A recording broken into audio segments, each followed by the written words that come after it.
Welcome back to the channel, folks, and to our first 28mm scale bolt action tank painting tutorial. Now I'm going to be using an airbrush a lot in this process, so I think it's important to cover a couple of points of sort of basic airbrush safety or management. Basically, if you're using an airbrush, you're going to be filling the surrounding air with particulates of paint. So I recommend that you take care, especially if you have got a lot of work to do. You're best to use an extractor booth, as I've got here, and also a face mask. You can't see me wearing it, but it's a proper face mask, one that will filter out vapours and such likes. That way you're going to protect yourself, you're going to protect everyone around you, and you're going to help keep the place clean. Though you'll notice that I've got some cardboard on the inside of my extractor booth there because it gets dirty. You see the colour of the filter there in the top left hand corner? That used to be a nice bright blue, but it's pulling all that particulate out of the air, through the filter and out of the window. So that could be the colour of your lungs if you don't protect yourself. It's paint, folks, you don't want to be breathing it in, so do a wee bit of research, have a look at what you can get online. It's not expensive, and set yourself up for a nice clean painting environment. And if cost is something that's going to put you off airbrushing, well, the main expense is going to be the airbrush itself and the compressor. I don't use expensive products for this. I buy the sort of generic products that you see on the likes of eBay and Amazon rather than the dedicated top-end manufacturers. And to give you an idea, I have been painting full-time for 15 years, and that airbrush you see there, that is my third one over the whole 15 years. And the second one, I still use it for doing undercoats and varnishing and such likes. So you don't have to spend a lot of money, you just have to understand how to use it, and that you will gain through experience. Anyway, let's get on to the subject in hand, and that's going to be a T34 flame tank. I'm going to be using colours that I just put together myself out of my own collection, but there are lots of dedicated sets of colours out there from all the paint manufacturers, so you may have a particular set in mind that you would want to use on your Soviet armour. Go ahead, use those colours, you can still apply the techniques from this guide. What you can see me doing here is starting to build up the main colour of the tank itself. Now I'm doing that over a shade coat of German Camo Dark Green. Now this main colour that I'm applying is German Camo Medium Olive, or just Camo Medium Olive. You may see it with different names. I'm carrying out a basic form of modulation here. I'm only going to be using 3 colours. Proper modulation is going to use a lot more colours, but at the scale we're working at, and for our wargaming tables, we really just need a approximation, which means I'm going to have shade, main colour and highlight. Now it's important that you keep the right balance. The main colour has to be the dominant colour. If you leave too much highlight or too much shade, it will just send everything out of balance and it will just look really strange. And at this point, the real risk is leaving too much shade, because it's quite hard to tell with these semi-opaque layers how much paint we're putting down. But I would point out that at any time you can go back and do some respraying if you've not got the balance quite right. So don't be put off by the difficulties of this. One pass to check it all out, another pass to finish it off. You may wish to use masking during this process, especially when you are spraying around internal areas such as on hatches and so on. And I recommend, if you're going to do that, use something which is not too strongly adhesive. There are dedicated putties that you can use for this, or quite often just the bit of cardboard cut from the box that the tank arrived in. Just use that packaging, and you've got a lovely straight edge that you can put up against something, spray it, move the cardboard, spray it, move the cardboard and so on. That way you're going to interfere with the surface as little as possible and still get your nice sharp edge. And also, using cardboard as opposed to masking materials is a hell of a lot quicker. But I do the vast majority of my spraying without the aid of masking. If you direct the paint spray in a certain way, then you're going to spray over and beyond edges, which means you only really need to be careful and perhaps do some masking on those internal features. You're going to get all the rest of the edges that you're going to work on, and then down the panels and so on. You're going to get that nice and accurate by just knowing how to use the airbrush, how to mix your paint, how to set your compressor levels, and just a bit of practice and a bit of muscle memory. And one other piece of advice: you're dealing with semi-opaque layers of paint when you're airbrushing. You're not going to get everything down in one pass. Nice smooth finish is going to be achieved by several passes of the airbrush. So you're going to work an area, move on to another area, move on to another area, come back, work at that area again, and so on, and just keep working your way through it, and then you'll get a nice smooth transition from, in this case, dark to main colour, and also a nice smooth finish over the whole mini itself.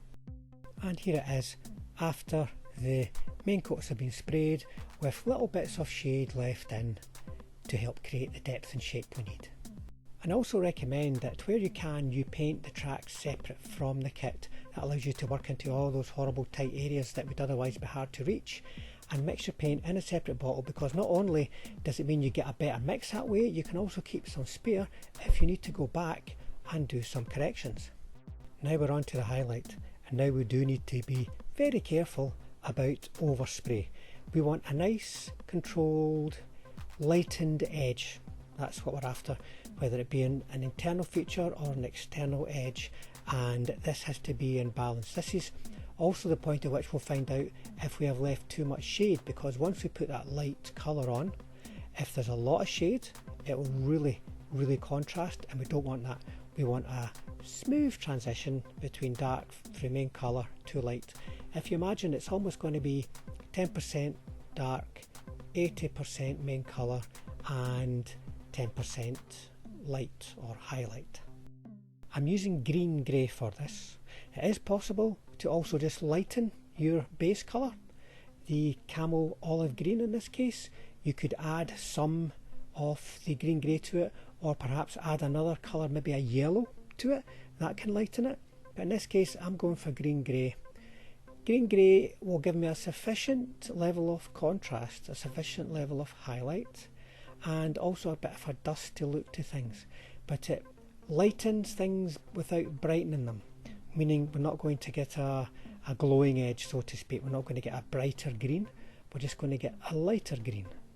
Now I've sat the turret on the tank just now, just so you can see the difference between the highlighted and unhighlighted areas, and that difference really comes down to shape and depth. The highlight is given the contrast between the main colour and the shade, and all the panels, all the shapes, all the areas are now starting to come into focus, and that's our intention with our 3-colour approach to how we're painting the hull. More control is required with the airbrush at this stage. You may find that masking helps you around the internal features more, but don't forget, we've got some paint set aside in our mixing bottle. If we need to go back and do any corrections, we can easily do it and keep moving on without any real interruptions. And I should say that I'm not going to highlight the wheels. I'm going to leave them with just the cam olive green colour on them. The wheels are going to get very well weathered, so there's no point in highlighting them. We'll keep that area nice and dark. And that is our main colours really just about done, folks. I'm moving on. I made a wee blunder there, but I fixed that. But I'm moving on and just doing little touch-ups just to try and keep things in balance across the whole vehicle. But you can see how it's got the depth, it's got the shape, and we're going to add to that through the highlighting that's going to come up next. And we're also going to be adding weathering, chipping and so on, and that's really also going to help bring all the various elements of the vehicle, the panels and the hatches and so on, really into focus. Next up is the tracks and wheels, which is a bit of a chore really. It's pretty dull, you know, painting all these links, painting all those rubber tyre wheels, but if you do it right, it really does add a lot to the finished look. I give the tracks an undercoat of track primer from Panzer Aces or olive brown. Now, if you're going to use an airbrush, I don't recommend the track primer. I've never tried it through the airbrush, but on the bottle there's a little picture of an airbrush in a circle with a line through it, which kind of tells me don't put it through an airbrush. But either way, you're going to get the same look, which is a kind of sort of grey brown greenish kind of look, and I like that to represent just the muddy core colour that tracks are going to get through driving through all the terrain.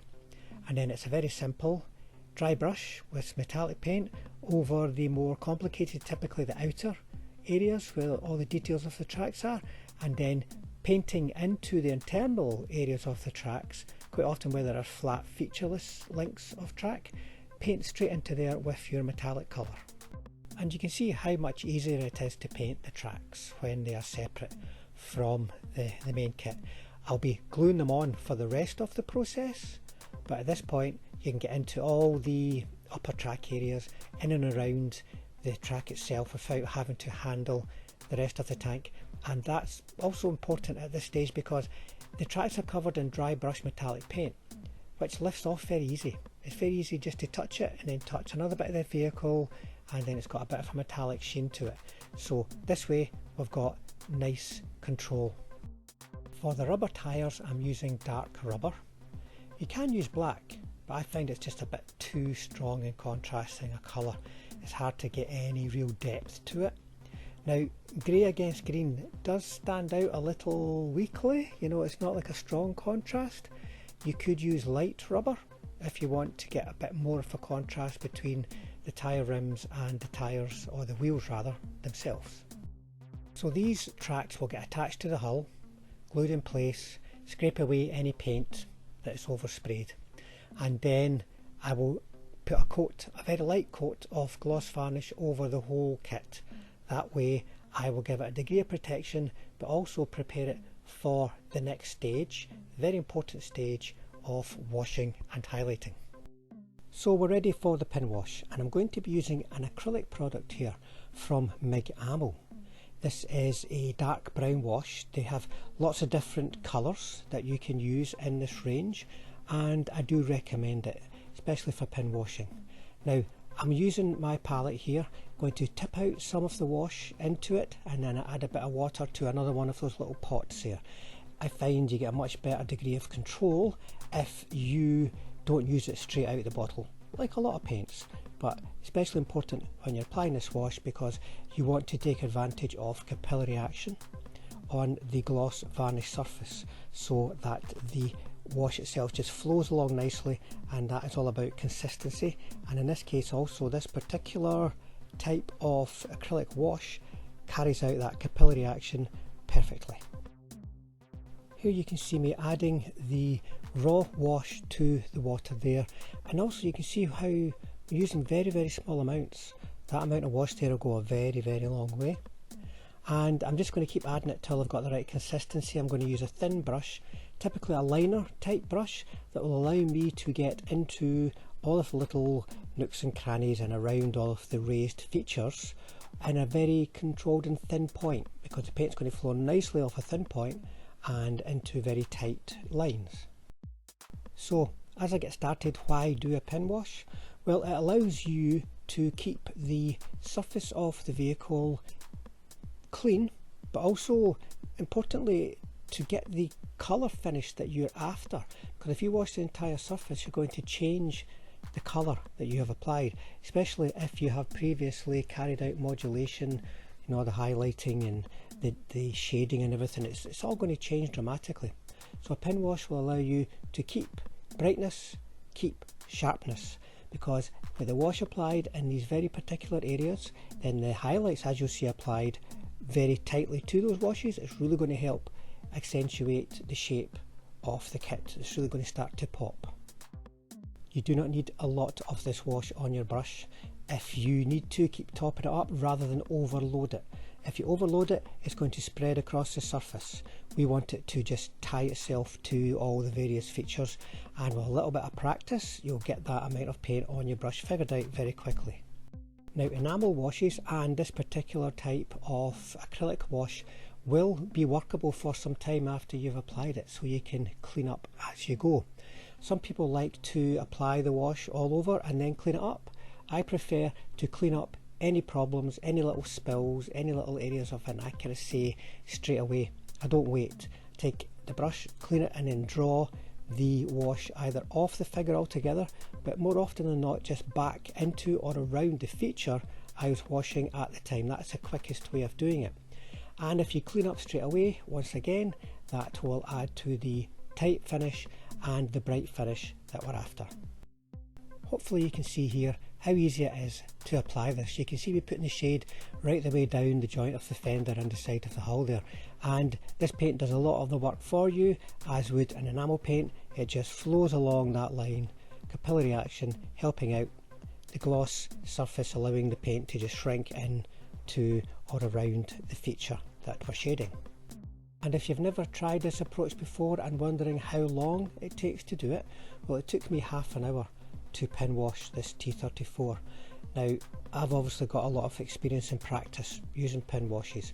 It would take you longer to begin with, but you would soon get up to speed by just working out how much paint to put on your brush, how tight to apply it, and then you find you're going to spend very little time tidying up and just quickly working through it. So half an hour per tank in a bolt action collection, that is, in my opinion, well worth it to get the benefits that you'll find from a really tight, clean pin wash. Another advantage of using this acrylic product over an enamel product is, whilst it can be reactivated with water for some time after application, once it's touched dry, we can move straight on to the highlight. Whereas with an enamel product, you would have to really leave it overnight to then begin working on the rest of the painting. So another definite advantage if you want to get the job done quick. After the wash, we're going to move on to highlighting and chipping. Now, I say highlighting and chipping because I carry out those two processes in relation to each other. One kind of logically leads on to the other. So if you bear in mind your chipping when you're applying your highlighting, it'll save you a bit of time and also get a better overall highlighted look. So there's various stages to this process, and I'm going to start with the what I call external lines, where I'm going to be very easily just highlighting exposed edges. These exposed edges, depending on how the kit is sculpted and its shape, could just be the outsides of fenders, the edges of fenders, could be the edges of hulls, but it could also be hatches and so on. It really just depends how easy it is to get to. And for this, I'm going to be using a bit of a beat up brush, but one that's still holding itself together, because edge highlighting like this would wear out a good quality brush. I'm using green grey. It's a, as I said before, a colour that lightens but doesn't brighten and gives a nice sharp edge. But I'm not highlighting this in what you would call Space Marine style. I am not putting a line along, unbroken line along all of these details. I am bouncing the brush along almost, so that it's getting the highlight, but we're not overdoing the lightening elements. And also bearing in mind the chipping, well, chipping is a broken process as well. It's not a solid chip right the way along the whole length of the tank. So bouncing it along will get you the highlight that you need, but will also get a softer overall finish. And here we can start to see how that tight shade along with a tight highlight really starts to make all the details on the kit pop. Patience is important with this type of process, because it's very easy to overdo it, to just get tunnel vision, and you end up with something which is just a bit too well defined, shall we say. We need to make sure we're keeping those breaks, keeping the brush bouncing along edges, and stopping and looking at what we're doing to make sure we're not doing too much, or indeed not doing enough. So after hitting all of the easy to reach areas, we're going to switch to a better quality brush and start highlighting all the hard to reach areas and all the little spot points of detail, you know, where you're not going to just be hitting the edge of it. You really need to get a fine point in to define it. Little small areas where you maybe want to paint around the edge of it, for instance, but it's quite flat, and hinges, bolt heads, all these kind of things. Then the next stage is going to be the chipping, and we've kind of mapped things out to a degree already, as I said, with the initial pass of the highlighting.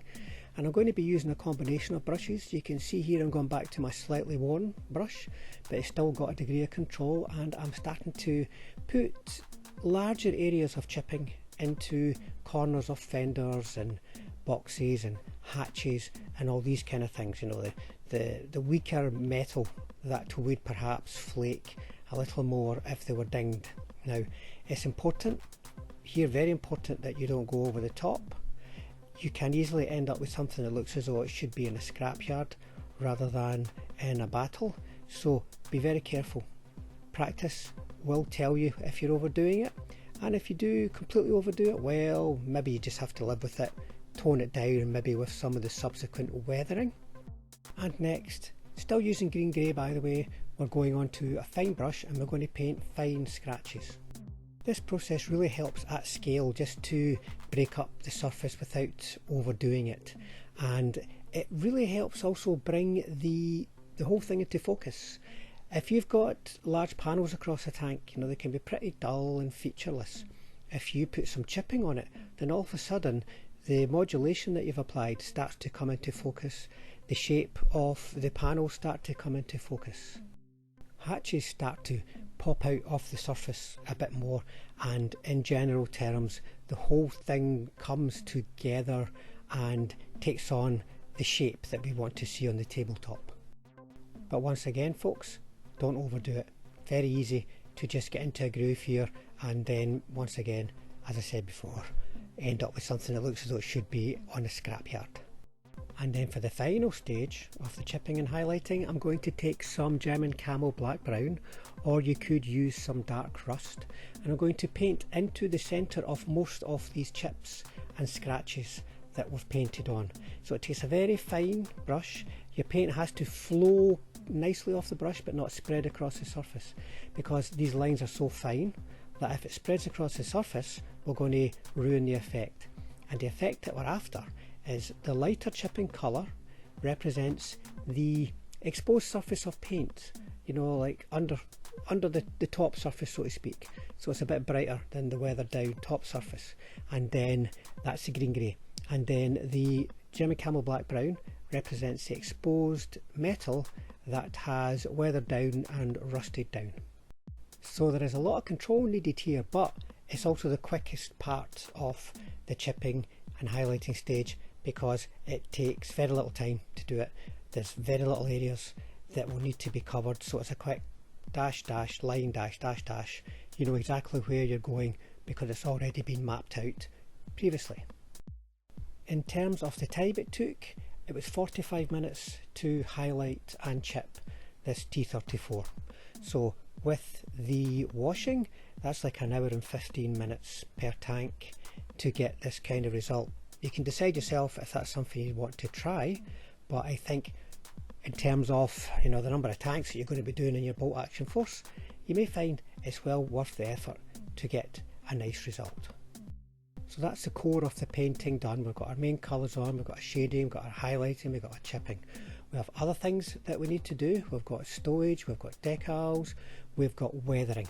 So we're going to move on to them next, but hopefully you can see here how it's all starting to come together.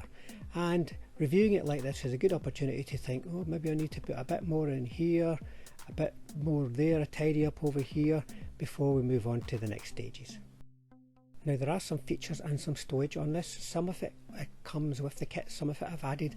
I'm not going to spend a lot of time on those elements because I cover how I paint those elements in other videos that are already on the bolt action playlist.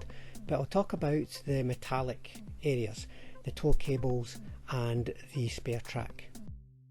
I use greys for these areas. For instance, the tow cables are painted with German grey.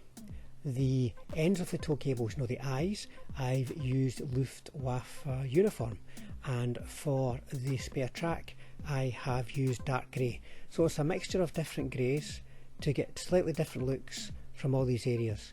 I don't use metallic colours. You could easily just use that, folks, but I find out that they just stand out too much against how to put it, against this sort of acrylic model type finish at the wargaming scale.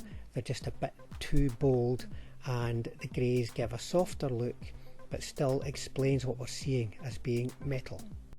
And then I'm going to apply a wash, a glaze, you know, and some direct painting, so to speak, using some rust colours, dark rust, light rust. On the tracks, for instance, I'm going to change it up a bit. Put one link one shade, another link another shade, so it looks as though there's a bit of variety in there. It helps frame the shape of that a little bit more. And don't overdo it. I don't use a lot of rust on my kits. Typically I use it on exhausts. Sometimes it's just like a wash. If it's a large exhaust like a German Panzer IV, maybe just a wash over the painted surface, and sometimes you can just rust it right the way out. I've done it on the T34 because the exposed rust is just very small amounts of exhaust, so it's a nice wee spot of colour.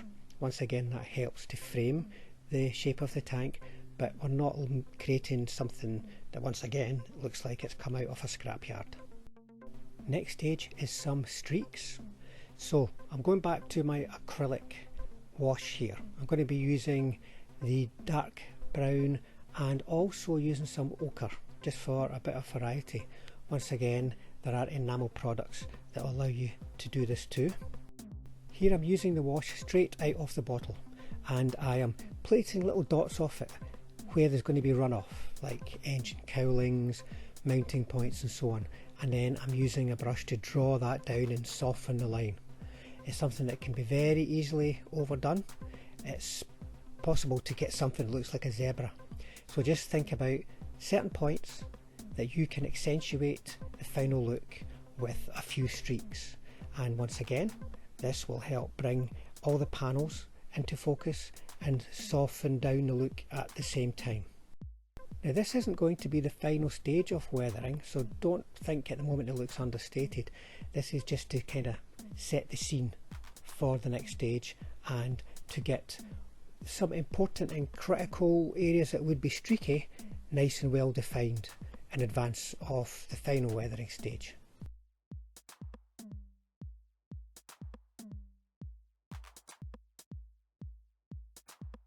Now before we move to the last stage of weathering, I'm going to show you how I made and painted this large gout of flame that we've got firing out the front of the T34 here. The thing that really sort of like lets everybody know this is the flamethrower variant of the tank. And as you can probably tell, I have used Greenstuff with a core of brass rod, or something similar to brass rod. It's the rod that you get as spears in the Warlord Games ancient sets. I've tried to create something that looks like a strong gout of flame that is tailing off at the end, with smoke billowing up from the end, with the main column being very jagged and dramatic looking. And I'm also going to do a little short, tiny little version of this too, to fit into the tank sort of during gameplay, so it still looks like it's going to be a flame tank, but it's just got a little bit of smoke and flame just drifting up almost from the projector nozzle. I've not recorded this right from the start of the process because I really didn't know what I was doing. So recording whilst you don't know what you're doing is going to probably lead to disaster. But as you can see here, I have kind of got a wiggly, squiggly, cloudy kind of gout of green stuff heading along the main shaft of the spear there, and I am letting that dry so I can get a good grip on the both ends of it basically, and then I can start adding more and more layers of green stuff in almost like a spiral.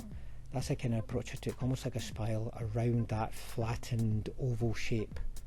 And then I've used various pointy objects to try and get a jagged look basically. That's what I've been after, a jagged, ragged kind of look, you know, as if it's that flaming gout of napalm bursting through the air. So I'm poking it and I'm prodding it and I'm dragging it as well, you know, putting that blade in and just peeling off, not removing it, but just peeling off the edges a little of these little ridges that I'm putting on, just so it's got a bit more depth to it. Now I'm no sculptor and I'm not going to pretend that this is a work of art, but as long as you get the proportions right in this, I think you can't go too far wrong, and as long as you've got that, how to put it, animated surface. Here I'm starting on the little trail of smoke and flame coming out of the projector, and you can see the green stuff's very wet here, so I'm just going to get a little lumpy thing. And then I'm going to start adding tiny little balls of green stuff here, and that's going to be smoke sort of bubbling up off the top side of the flame. I'm going to use the end of a paintbrush just to push into those tiny little balls, just to remove any irregularity that we have created in rolling it up, so we've got an undulating surface like you might have with smoke. Once that's dry, I can add just a little bit more detail to the flame element of it. Not too much here, folks. This is just a very small feature. Keep it in proportion, just a little bit, so I can get that sort of crackling, flaming look. Now on to the painting. So you can see I've started by painting it white. When I'm painting anything white, especially if it's green stuff, which is quite a strong, bold colour, I always start with an off-white colour as a base coat. I use deck tan typically, and then it's a lot easier to put the white on top of that. So here I'm putting a glaze of yellow over the white, and that glazed surface, once it's completed, is going to be the starting point for me to start building up through yellows, but then also cutting back with more white for those white hot areas of the flame. And because we're working with acrylics here, we don't have to set things aside to dry. Blending things to a degree will work better for us here anyway, so just keep getting stuck in. Once you've got that white coat on, get the yellow glaze on, and then get stuck into the rest of the colours and processes straight away. Here I am adding more yellow to what we'll call the raised areas. When we're painting here, if you think of the inner areas as being the hotter areas, the centre of the flame, and it's going to get white there, then yellow, orange, a little bit of red towards some black, so it's going to get darker towards the outer areas from that white interior. And I'm just really messing about with this, trying to find the right balance between the colours, folks. There's no absolute plan in my mind. I'm just going to see how it looks and keep working through till I'm happy. The next colour is going to be orange, but we've got to be very careful how much we're applying here. We don't want this orange to dominate. We want it to be an accent. And here I'm just about finished with the orange at this point. And you can see we're starting to get that bit of a fiery glow starting. And then a little bit of red, but not too much here, folks. Next up, I'm going to try to get the balance right between all these colours. I'm going to be doing a little bit of glazing, just a little bit of straightforward painting, putting the white into the recessed areas, putting some yellow to bridge the gap a bit more, transition a bit more softly between the white and the orange and the red. And here I'm going back to the white to try and get that, well, let's say white hot core to this gout of flame. And more adjusting, more tweaking until I'm happy with the balance. And then black for the smoky areas. That's mostly going to be right at the end where I've got the sort of bubbles. That's what I'm calling them anyway. The bubbles of smoke coming off the end of the flame gout. There'll also be a little bit put along the top of the flame gout, but only a tiny little bit. That helps give it a bit of shape. That's all we're after here. That slightly dark line across the top of the flame gout just helps bring it into focus, but we don't want any more than that. It's really going to be on those bubbles.